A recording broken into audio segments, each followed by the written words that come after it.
Name was Raghavendra Rao. He was generally known as Malladihalli Swami. When I was very young, when I was a little boy, he used to come to my grandfather's place. My grandfather was one of the patrons for him. He was constantly traveling, spreading yoga and things like that. He was also a very wonderful Ayurvedic doctor. He was one of the few Nadi Vaidyas, that is, by feeling the pulse, they can tell you, they can diagnose you. By feeling your pulse, he would not only tell you what disease you have today, what disease you will get in the next 10-15 years. He will predict right now and teach you the remedial methods or remedial practices that you could do. When I first met him, he was about 81, 82 years of age. And I was just 9 or 10 years of age. I was made that way at that time. I could just climb anything. One of my favorite sport used to be is to… in homes, in villages where my grandfather lived, there are wells in the backyard which is just 6 feet, 7 feet diameter, goes 120, 130 feet, water will be somewhere 60, 70 feet below. So one of the favorite sport is to jump into this. If you make one mistake, you will hit the rock and that will be the end of you. So jumping into it and again climbing back, holding this thing. And this 81-year-old man could do better than me. None of the kids could climb like me. But I found this 81-year-old man would climb faster than me. So that is what I wanted to know, how. And he said, you come and do yoga with me. So that is the thing that set me off initially to go to him and learn simple practices of yoga.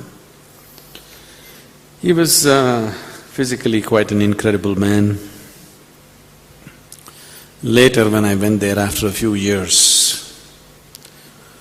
I had already put in about 5-6 years of gymnasium and I was all muscle.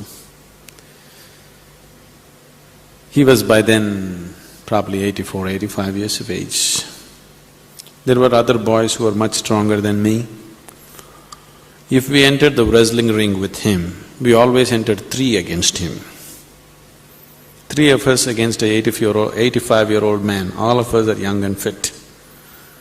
We put in a lot of work on the gymnasium. But within seconds, he would have all 3 of us pinned down. Never once we lasted a minute with him. He lived physically quite an incredible life.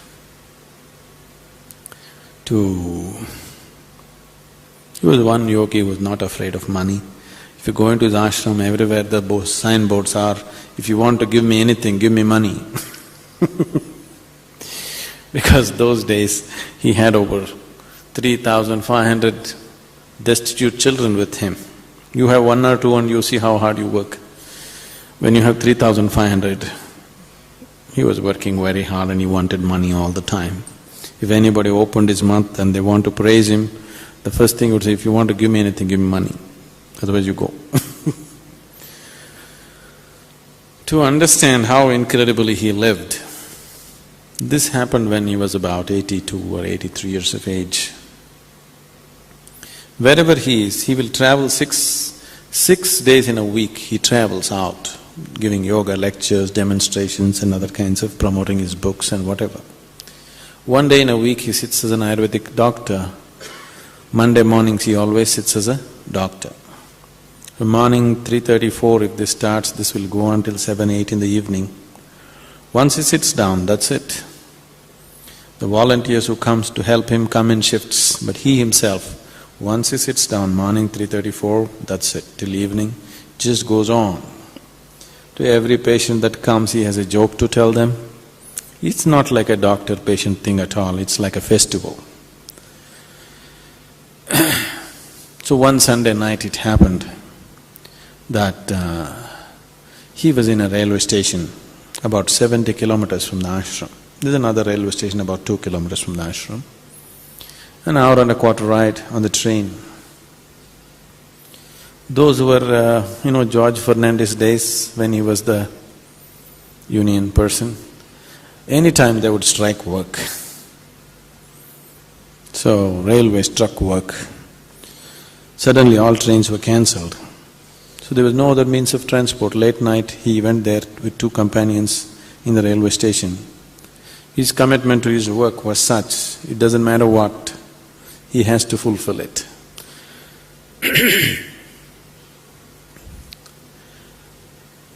He just left his 2 companions on the platform and just ran on the railway track. 70 kilometers. Overnight he ran. And 4 o'clock in the morning he was there, ready to treat his patients, an 83-year-old man. People at the ashram did not know he came running. It's only much later, when the other 2 reached the ashram, they said in the middle of the night, Swamiji ran away on the railway track. So, he was physically an incredible person. About 7-8 years ago or whatever. At the age of… when we were there, we used to make jokes about him. When are you going to go? It looks like we will overtake you and go, but when will you go? He would very confidently say, I have another 40 years' work, I'll finish and go. It looked like he was going to keep his promise, but at the age of 108, he passed away about 8-9 years ago. Even just 3 months before he passed away, he was giving a lecture in Mysore, and on the dais he had a mild cardiac attack-like thing, and he fell down, he collapsed. Then they took him and put him in a nursing home, a hospital in Mysore.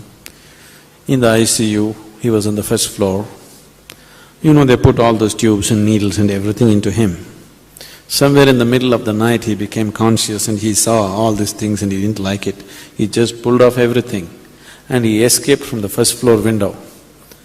180-year-old man jumped off the first floor window and disappeared.